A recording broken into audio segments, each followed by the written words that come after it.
y reconstrucción de la memoria.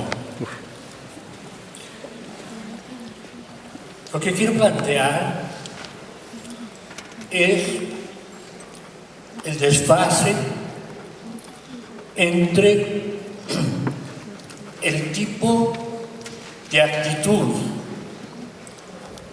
que las negociaciones de paz están exigiendo a los ciudadanos de Colombia con relación a un proceso,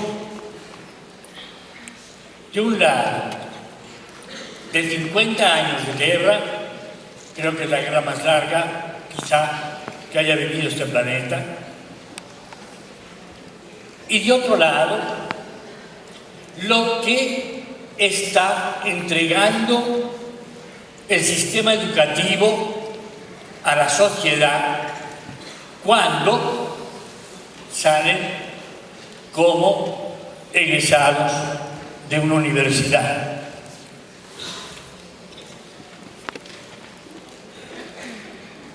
De entrada, lo que hoy quiero plantear es lo atrasada que se ha quedado la escuela en Colombia, especialmente la escuela secundaria, respecto a las necesidades del tipo de sujeto y del tipo de ciudadano que el país de alguna manera hoy reclama para hacer la paz. Porque la paz no se va a hacer en La Habana, se va a hacer aquí, o no se va a hacer. Es decir, lo que va a hacerse en La Habana es hacer posible que de alguna manera la guerra termine y empiece ese proceso complejo y difícil que va a ser la construcción de una ciudadanía de paz. Entonces, mi primer planteamiento es que solo en el kinder, solo en las escuelas maternales, los niños juegan con sus sentidos. El ser humano no es solo razón y la cabeza no es solo aprendizaje metódico racional. El ser humano es tanto más un ser que ve, que oye, que gusta, que huele, que se mueve, que baila. Y la escuela, digo, se convierte en el lugar donde se acaba el juego. En el kinder los niños juegan con todos los sentidos, a estimular todos los sentidos, usando todo tipo de sonidos, de materialidades, de barro, de piedra, de hierro, de plástico, porque el cuerpo se desarrolla en la medida en que se desarrollan sus sentidos. Pues bien, los sentidos tienen que ver con el sentir. Y tenemos una escuela. Cuando los niños saltan del kinder a la secundaria, se acabó el juego.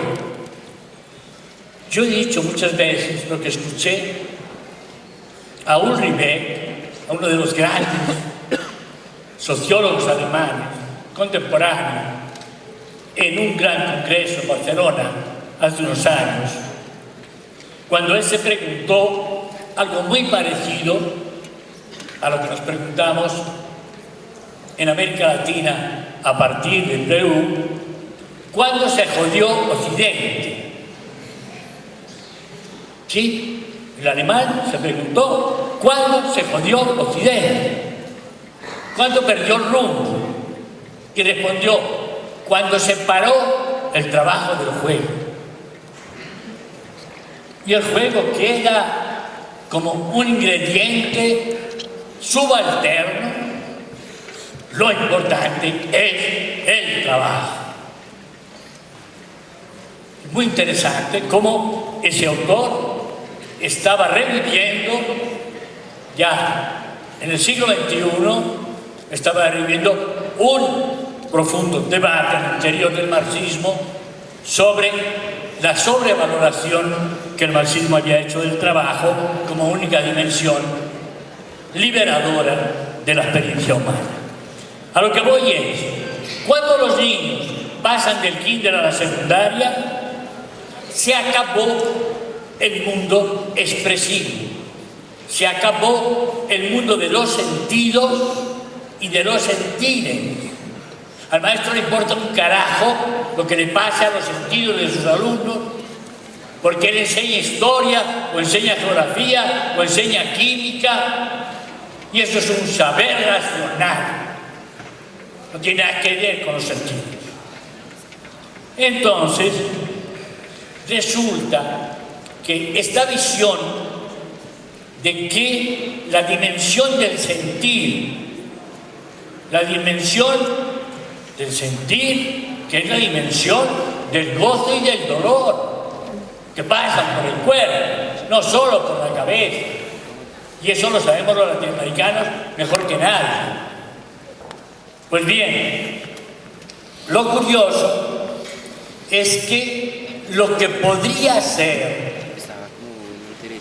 el agujerito por el cual en la escuela se metiera la formación del sentir, que es la matriz, la formación de la sensibilidad es la matriz de la creatividad humana.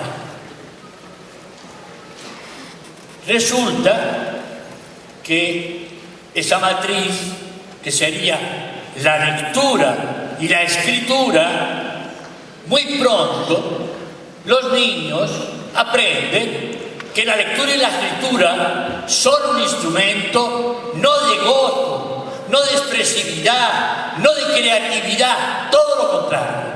Son un mero instrumento para hacer tareas.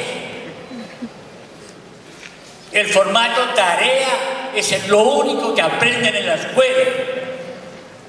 No hay otros formatos.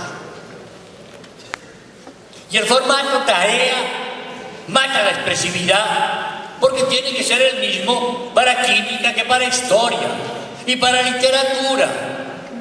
La gente no lee para volverse lector, para disfrutar la lectura. La gente sale harto de todo lo que le tocó leer en la escuela.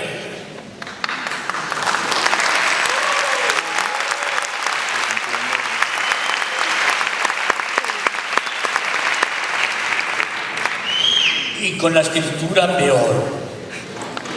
Con la escritura peor porque el haber separado la escritura del lugar que la escritura ocupó en la transformación que llevó a cabo la modernidad es muy grave. Antes de que se hablara de modernidad, Friedrich Schiller, un filósofo alemán, ya planteó que la formación estética, la formación de la expresividad y de la creatividad era la clave de formación del ciudadano. Es decir, sin formación de la subjetividad no hay sujeto moderno.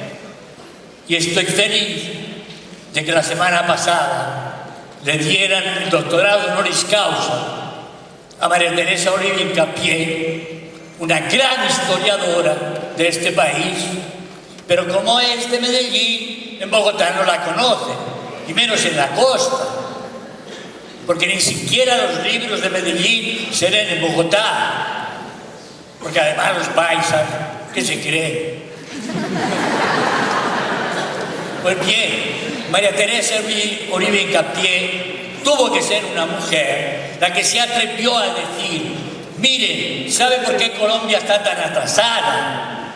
porque no fue capaz su escuela de gestar un sujeto moderno. Y un sujeto moderno no es solo el que piensa con su cabeza, sino el que siente con su propio cuerpo, con sus propios sentidos.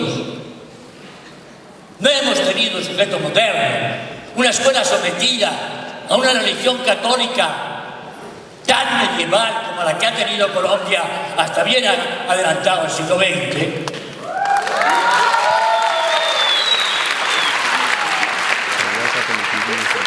No estoy hablando de los creyentes, estoy hablando del poder, y de un poder que pervirtió en gran parte el sentido del trabajo escolar de los propios maestros. Entonces, paso a lo que realmente me importa. ¿Qué vamos a hacer en este cuento en el que se ha metido el gobierno, pero no sabe de qué habla? De transformar la educación en Colombia.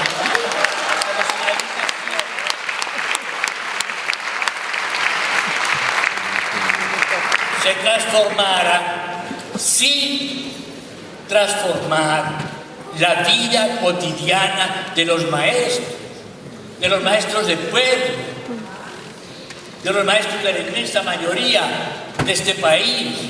¿Qué le vamos a exigir a sus maestros cuando el Estado no ha sido capaz de ir incorporando los cambios del país, a los cambios de la escuela, a los cambios de los modos de enseñar, a los cambios en los saberes?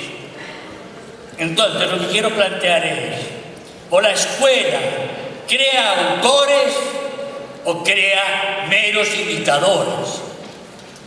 O la escuela crea gente que es capaz de tener algún tipo de vocación propia. No estoy diciendo que todos tengan que ser artistas profesionales, pero todo ser humano, todo, nace con algún sentido a través del cual puede ser un creador, puede ser un autor, y no un mero lector ni un mero reproductor. Y la escuela tendría que dedicar buena parte de su tiempo en la secundaria a ayudar a los alumnos a descubrirse como autor. ¿Qué es? ¿Cuál es la dimensión? ¿Cuál es la dimensión que en cada uno de los alumnos es distinta? En unos puede ser el baile, en otros puede ser la música en términos de creatividad musical, o puede ser la escritura, o puede ser el teatro. Ustedes saben cómo es de ancha la gama de lo creativo. Lo que sí tenemos que exigirle hoy día al Estado es que no nos haga trampa. Cambiar la escuela es cambiar el tipo de sujeto que produce la escuela.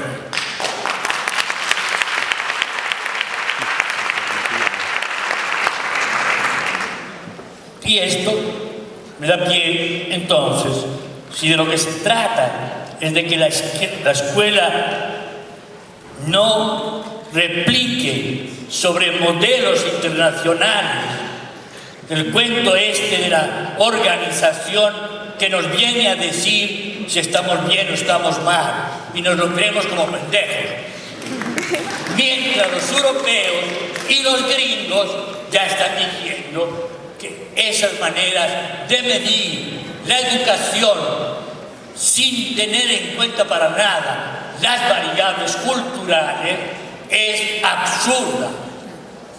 Pero como el cuento nos sirve para creernos un poco menos mal, entonces ya no tenemos que agarrarnos. Termino. No sé cuánto me queda. 5 minutos. 5 minutos. Quiero ligar la necesidad de que el país cree en la escuela sujetos ciudadanos, sujetos capaces de reinventar su país. Lo he dicho muchas veces, a mí me gusta mucho el atún, No he podido comer atún fabricado en Colombia. Sigo comiendo atún que se hace en España o en Ecuador. Y yo me pregunto, ¿por qué no son capaces ni siquiera de enlatar atún los colombianos? O sea, ¿qué hacemos en términos de los mares que tenemos? La riqueza. ¿Dónde está la creatividad con la riqueza marítima de este país? Al menos Correa ya puso a enlatar atún a los ecuatorianos, a competir con España.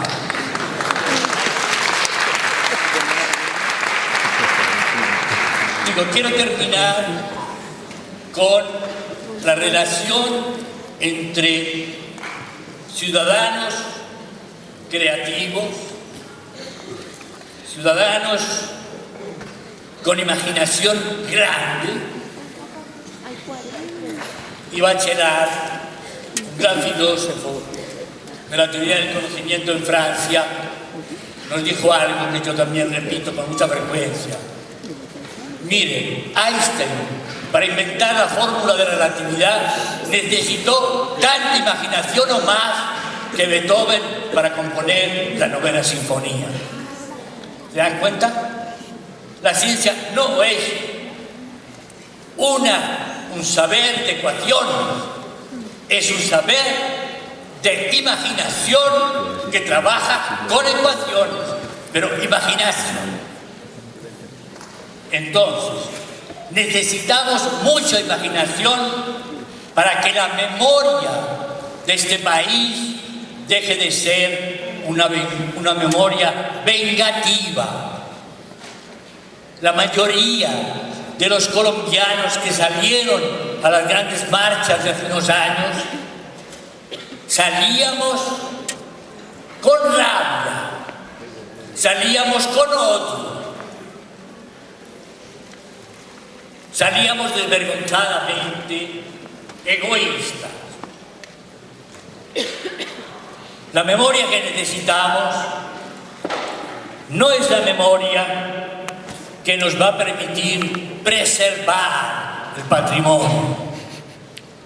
La memoria que hoy necesitamos es la memoria capaz de hacer el duelo por todos los muertos, por todos los desplazados, por todos los trastornados.